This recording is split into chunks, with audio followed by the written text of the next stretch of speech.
Welcome to Sacrilegious Discourse. For this is what the Sovereign Lord says. Why do you need prophets to tell people who you are and what you want? If you can justify everything that the God of the Bible has done, then you can justify any of your behavior. A lot of this mentality is trickling into what is now mainstream right-wing Christianity. I am capable of empathy greater than this God of the Bible. This is a Bible that they tell kids. This is the good Lord. This is the good book. He is fantasizing about murder, mass murder. Head over to sacrilegiousdiscourse.com right now to find out how to leave us a review or support us on Patreon.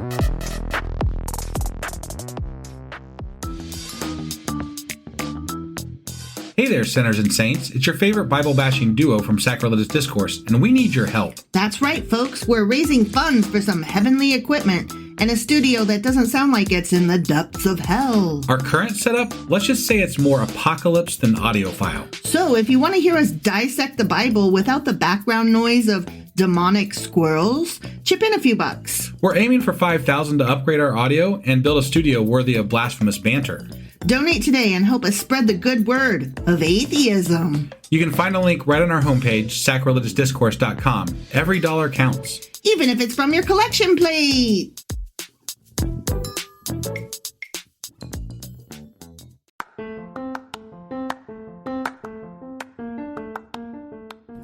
Welcome to Sacrilegious Discourse. I'm husband. And I'm wife. Together we're reading the Bible for the very first time. We grew up without religion and wanted to know what all the fuss was about. Well, what have we learned so far? That God is a dick, and apparently some people believe in talking donkeys. We're not trying to pass ourselves off as experts. Nope, we're just reading the Bible for the first time and giving our first take reaction. If you'd like to join us in this venture, you might consider starting at episode 1. Otherwise, jump in wherever you like. All right, let's go read the Bible. Yeah, let's get to it.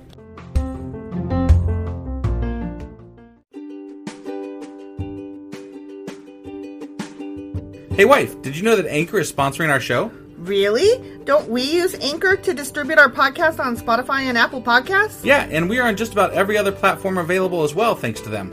Why do we use Anchor as our podcasting service? Well, they make editing and distributing our show a breeze. What if one of our listeners wants to start their own podcast? Then they should head over to anchor.fm or download the app to get started. Awesome! You guys should go do that right now! Husband! Wife! Do you remember what happened yesterday? I remember I'm waiting on a goddamn superhero battle. I need to see the outcome between Elijah and Jezebel. Like, this is some serious shit going down. Yeah. And they need to, fight and stuff. Sure. Because I'm waiting on it. She gonna get him. Yeah. Well, she scared the pants off him because he was like, God, I'm done. And God was like, fuck you, go get another Elijah for me. Right. Yeah. And now Elijah and Elijah are partnering up. Yeah. So. And then he had Elijah go name some other people as king of this and king of that. Yeah, but like they were kings that are going to end up fighting each other. Like, I'm like, who's listening to this guy? I don't know. Like, he's appointing enemies? Like, don't you be like, dude, didn't you just appoint that fucker over there? Yeah. Why are we listening to you? Right. Yeah, I don't know. It's all confusing. It really and is. They slaughtered some shit. 12. Well, Elijah. No, Elijah. You're right. Slaughtered 12 oxen or whatever. Yeah. And then fed the town. Yeah. And then he partnered up with Elijah. Yeah. So that's where we're at. That was 1 Kings chapter 19. And today we're going to be going into 1 Kings chapter 20. All right, let's go do this. Okie dokie. Hey wife, do you like coffee in the morning? I sure do, husband. Morning, noon, night. Which reminds me, I need to add that to our grocery list because we're running low. Wait, before you do that, check out the website ungodlybrew.com where you can purchase a pound of your favorite flavor of coffee. What if I want more than 1 pound? Either order a larger amount or better yet, get 10% off by setting up a subscription for every 2 weeks or a month or whatever works for you. Did you set up something special for our listeners? You know I did. Exclusive for our listeners, get an additional 10% off subscriptions by entering the code SACRILEGIOUSCOFFEE at checkout. That's a hellishly good deal. Ungodly Brew is hellishly good coffee. Okay, 1 Kings chapter 20. Okay. About that time. About that time. You know that time. That time. King Ben-Hadad Okay. of Aram mobilized his army, supported by the chariots and horses of 32 allied kings. 32 fucking kings. A lot of fucking kings. Where the fuck do these kings come from? That is a collection of kings. Right? Yeah. That's a bag of kings. That's a... You could almost fight the army. The army could just be all kings. The kings themselves. Right. This king's army. Yeah. Like, not just like the king's army, but the king's army. The army of kings. The army of kings. Oh my yeah. God, that sounds like a name of a good book. Right? I mean, you Army know, of Kings. To you, everything's a good book. Well, yeah. Yeah. Okay, so those kings and all, Yeah. they went to besiege Samaria, the capital of Israel, and launched attacks against it. Okay. Okay? Yep. Ben-Hadad sent messengers into the city to relay this message to King Ahab, call me Ishmael, of Israel. Okay. This is what Ben-Hadad says. Your silver and gold are mine, and so are your wives and the best of your children, but not the shitty ones. Right. Yeah. He literally says, and the best of your children. Right. Yeah. But not the shitty ones. Right. Yeah. Okay. All right, my lord the king, Israel's king replied. All that I have is yours. Take my wife, please. Yeah, just like they're just giving it all up, You huh? can have this kid and that kid, but this one kind of sucks. Not So. that's okay. Okay. Soon Ben-Hadad's messengers returned again and said, "This is what Ben-Hadad says." Hold on. Just 1 second. Just 1 second. They were fighting King Ahab, right? Uh-huh. And King Ahab, I know he ruled for 22 years, and his wife is Jezebel, right? And like I didn't see them as like a weak. Like they just rolled right over. Sure. But what about Jezebel's like a fucking superhero? So like what's going on here? Apparently she ain't that super. I don't know. Okay. This is what Ben-Hadad says. I've already demanded that you give me your silver, gold, wives, and children. But only the good ones. You sure did, yeah. Yep. Right. But about this time tomorrow, I will send my officials to search your palace and the homes of your officials. They will take away everything you consider valuable. And so what if I don't consider it valuable? You'll leave it? Hopefully. I don't consider anything in my house valuable, so Right? don't take anything. Yeah, it's all trash. My house, it's trash. And these kids, they all suck. Right, yeah, just leave us the fuck alone, okay? Then Ahab summoned all the elders of the land and said to them, "Look how this man is stirring up trouble. I already agreed with his demand that I give him my wives and children and silver and gold." Jesus. He just says that so cash. He's like, I'm going to fight now because he's stirring up trouble. But, you know, the trouble wasn't the wives, the kids, the gold, and the fucking whatever. Silver. Yeah. It was The trouble. It was the trouble. The trouble with trouble is that there's trouble. I'm sorry. Oh, this got me laughing. I'm sorry. Yeah. Whew. Okay. Don't give in to any more demands, all the elders and the people advised. So Ahab, call me Ishmael, told the messengers from Ben-Hadad, "Say this to my lord the king." Why does he... he's a fucking king. Why does he keep saying, my lord the king? The like, other king. It's kind of like presumptuous that like you're just bending over and taking it here. Well, he's you're like, you can kick my ass with all of your king friends. So, yes, I But am apparently rolling there's over. a line that's drawn, but it's not where it comes to his fucking wives No. and kids and silver and gold. Right. It's somewhere else. It's like a pride issue. He's like, no, now you've hurt Don't my fuck pride. with my people. So I'm going to go fight. Yeah. Now. Yeah. Maybe. So say this to the Lord, my lord the king. I will give you everything you asked for the first time, but I cannot accept this last demand of yours. What was the last... What is the last demand that he was like fucking so bent out of shape They will over? take away... They're going to search the officials' homes and take everything else. I thought that was already part that of... that was the second demand. Okay. All right. Yeah. All right. So he cares about his officials more than the kids and the wives and... He doesn't mind his own family getting hurt. He doesn't want his people's family getting hurt. Okay. So the messengers returned to Ben-Hadad with that response. Then Ben-Hadad sent this message to Ahab. Mm-hmm. May the gods strike me and even kill me if there remains enough dust from Samaria to provide even a handful for each of my soldiers. The king of Okay. Israel sent back this answer. I love this text battle. Right? Yeah. A warrior putting on his sword for battle should not boast like a warrior who has already won. Okay. That sounds like a fortune cookie. Right, yeah, it really does. It also sounds like, do not count your chickens before they all hatch. Right. Do not put your eggs in one basket. Ahab's reply reached Ben-Hadad and the other kings as they were as they were drinking in their tents.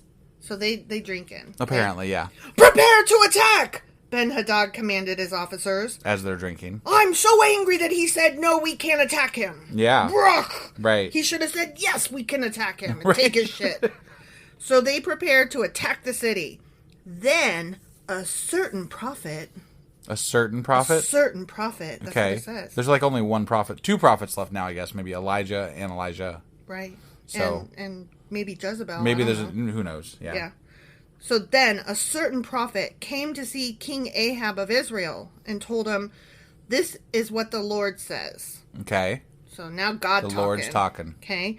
Do you see all these enemy forces? Today I will hand them all over to you. Wait. Even though Ahab is the worst of the worst of the worst. Yeah. And he was just recently worshiping Baal. Uh-huh. And now God's like, And his yo, wife is- I'm on your side now, man. Yeah. Like, we're his cool. wife is queen of Asherah poles. Yeah, and she's trying to kill fucking Elijah. Yeah. Like, what the fuck is going... Like, why is God on their side all of a sudden? Because then you will know that I am the Lord, was the rest of that. The fire didn't do the job. Yeah. Okay. Yeah. Okay. Ahab asked, how will he do it? And Yeah, I mean, I'm curious. Yeah. The prophet replied, this is what the Lord says. The troops of the provincial commanders will do it. The troops of the Provincial okay. means like home team is going to attack them. So, Home team sounds got like this. they've already got an army building, Sure. and they're like, that's how we're going to do it. Should we attack first, ? Ahab asked. Yes, the prophet answered. Okay. So, Ahab mustered the troops of the 232 provincial commanders. Okay. Then he called out the rest of the army of Israel, some 7,000 men. Okay. Wait, wasn't he called out... Wasn't there 32 kings that Ben-Hadad was bringing? And this guy's got 32 provincial commanders. Mm-hmm.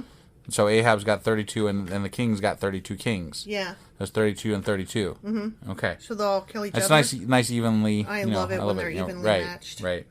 About noontime, as Ben-Hadad and the 32 allied kings were still in their tents drinking themselves into a stupor... Because that's the sort As of you thing do when you're preparing for a major battle. Yeah. Yeah.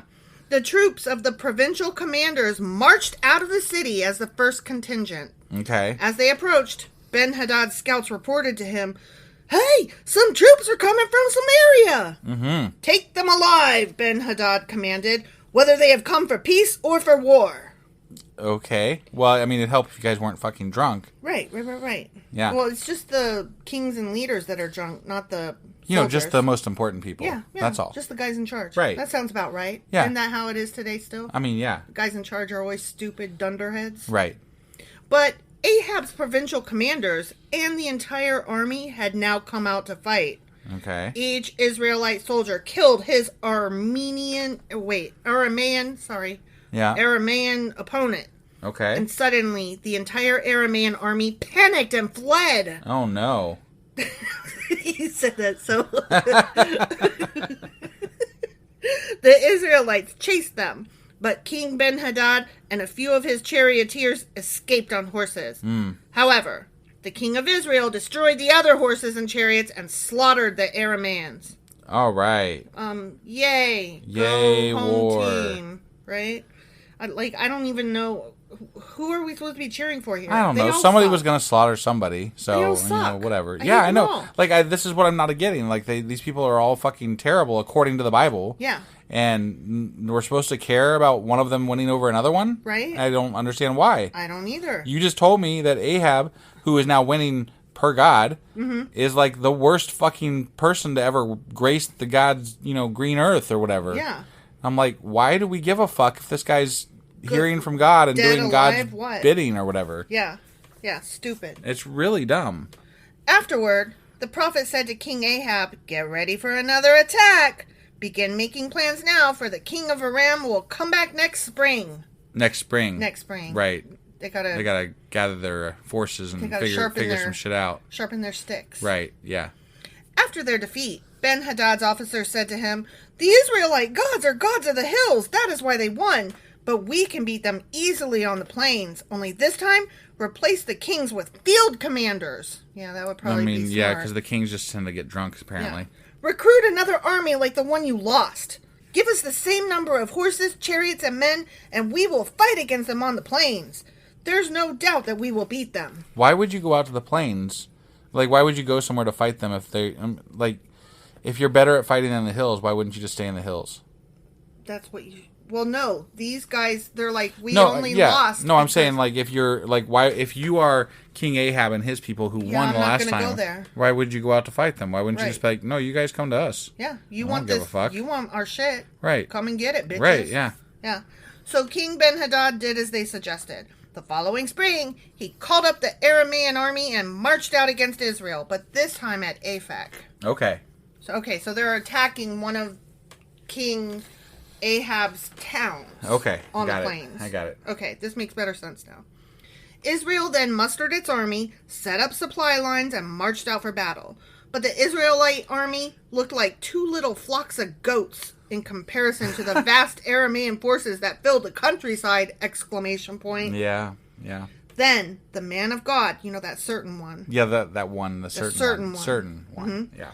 Went to the king of Israel and said, "This is what the Lord says. The Arameans have said, 'The Lord is a God of the hills and not of the plains.' So I will defeat this vast army for you." Because, I'm a god that my pride's at stake here. I guess. Yeah. Not that any of these people give a fuck about God. Right. I mean, No. I mean, I don't get it, but okay. Yeah. Well, God's like, ooh, they called me shitty, so I gotta, right. I'm not shitty. I don't care really about you guys, but my pride's at stake. Yeah. The two armies camped opposite each other for 7 days, and on the 7th day, the battle began. The Israelites killed 100,000 Aramean foot soldiers in 1 day. Damn. That's a lot of murder. That is. The rest fled into the town of Aphek, but the wall fell on them and killed another 27,000. Wait.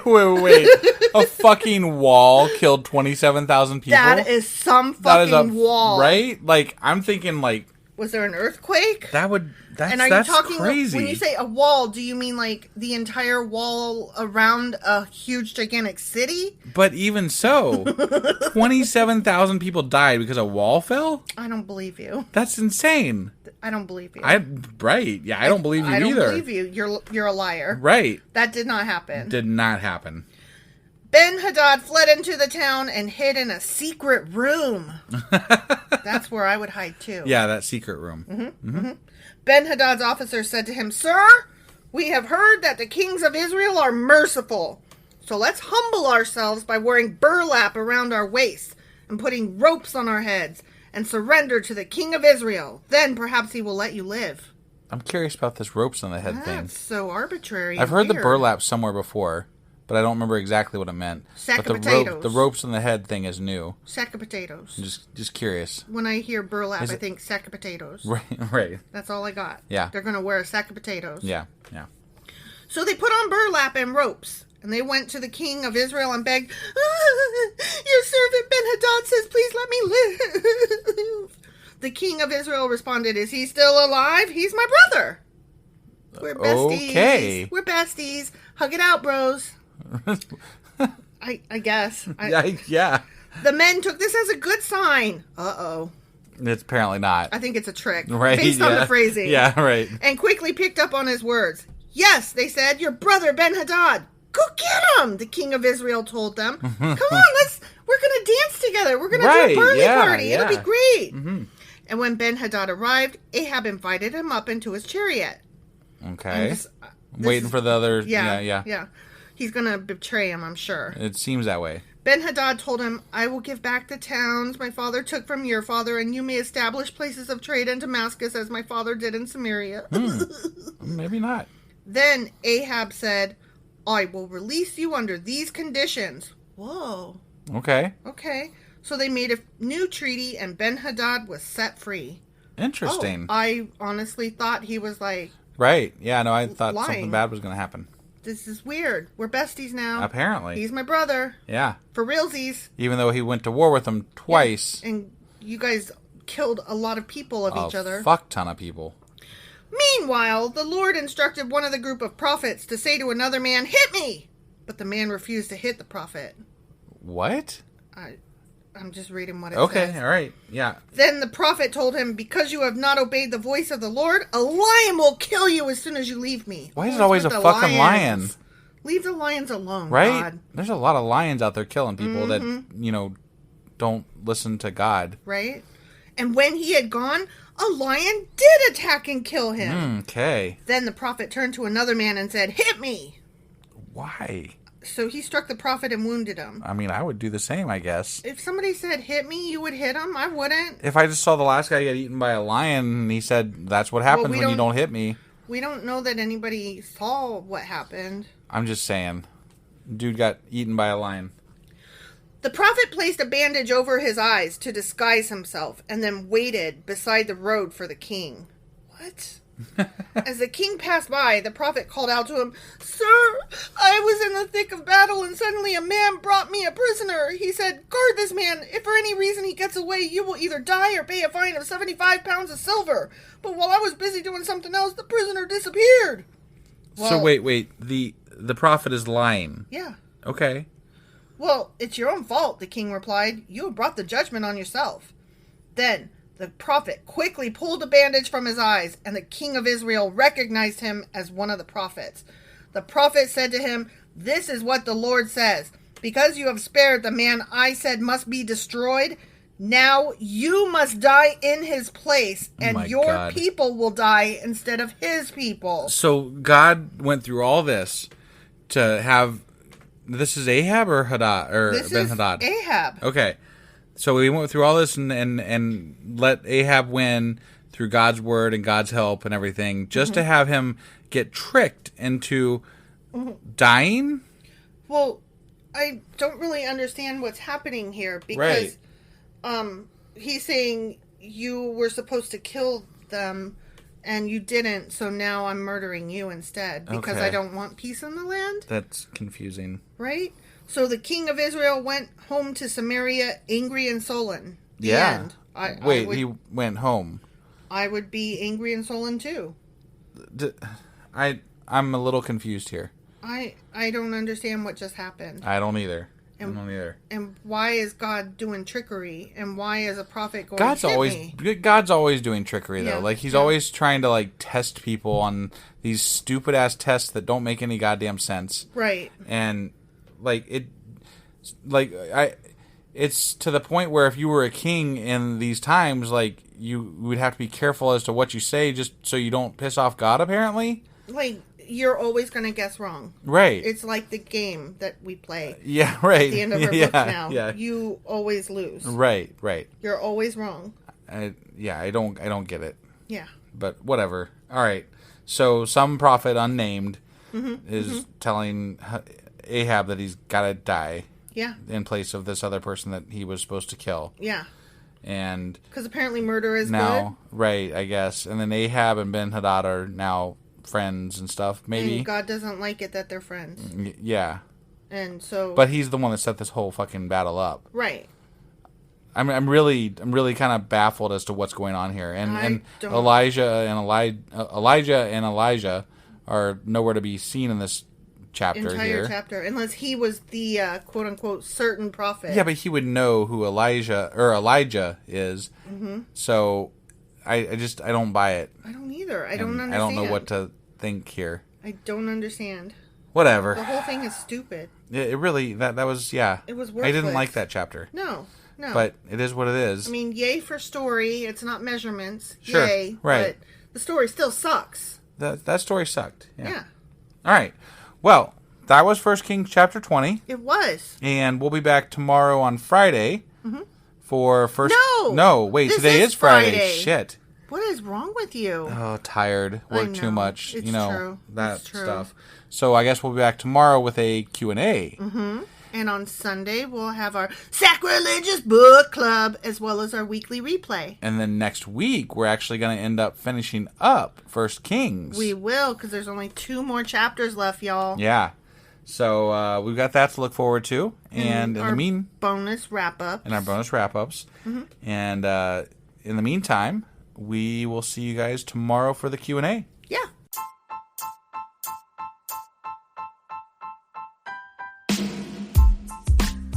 Hey, wife, I guess that's the end?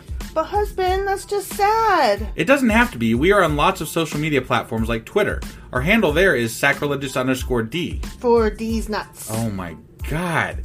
Stop doing that. Anyway, we're also on Facebook, Instagram, and Pinterest. There's a link to all of our social media sites at our website. Ooh, we have a website? Yeah, it's sacrilegiousdiscourse.com, where you can also find a link to our merch shop. We have a merch shop? Yep, we have podcast-themed clothing, mugs, notebooks, and more, as well as an atheist and science-themed products. Wow, our fans should really go check that out right now. Definitely. They can get in touch with us by sending an email to sacrilegiousdiscourse@gmail.com. But before they do that, we could really use some help. Oh yeah? With what? Well, it's not free running the podcast, and we need some financial support in order to get better equipment, which will free up time so we can concentrate on our podcast and our fans. Okay, so what should they do? Head over to patreon.com/sacrilegiousdiscourse and sign up as a contributor on our podcast. Supporters there receive additional bi-weekly episodes that we record just for our Patreon members for as little as $2 a month. Also, we'd really appreciate it if you would like and subscribe on whatever platform you're using. And Apple Podcast reviews help us out tremendously. Like and subscribe. Leave an Apple review. Join us on Twitter. Support us on Patreon. That's a lot of instructions. Don't forget to say thanks. Thanks. Okay, bye.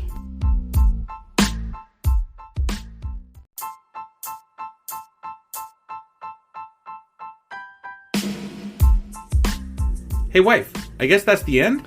But husband, that's just sad. It doesn't have to be. We are on lots of social media platforms like Twitter. Our handle there is sacrilegious_D. For D's nuts. Oh my God. Stop doing that. Anyway, we're also on Facebook, Instagram, and Pinterest. There's a link to all of our social media sites at our website. Ooh, we have a website? Yeah, it's sacrilegiousdiscourse.com, where you can also find a link to our merch shop. We have a merch shop? Yep, we have podcast-themed clothing, mugs, notebooks, and more, as well as an atheist and science-themed products. Wow, our fans should really go check that out right now. Definitely. They can get in touch with us by sending an email to sacrilegiousdiscourse@gmail.com. But before they do that, we could really use some help. Oh yeah? With what? Well, it's not free running the podcast, and we need some financial support in order to get better equipment, which will free up time so we can concentrate on our podcast and our fans. Okay, so what should they do?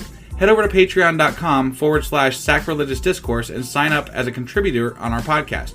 Supporters there receive additional bi-weekly episodes that we record just for our Patreon members for as little as $2 a month. Also, we'd really appreciate it if you would like and subscribe on whatever platform you're using. And Apple Podcast reviews help us out tremendously. Like and subscribe. Leave an Apple review. Join us on Twitter. Support us on Patreon. That's a lot of instructions. Don't forget to say thanks. Thanks. Okay, bye.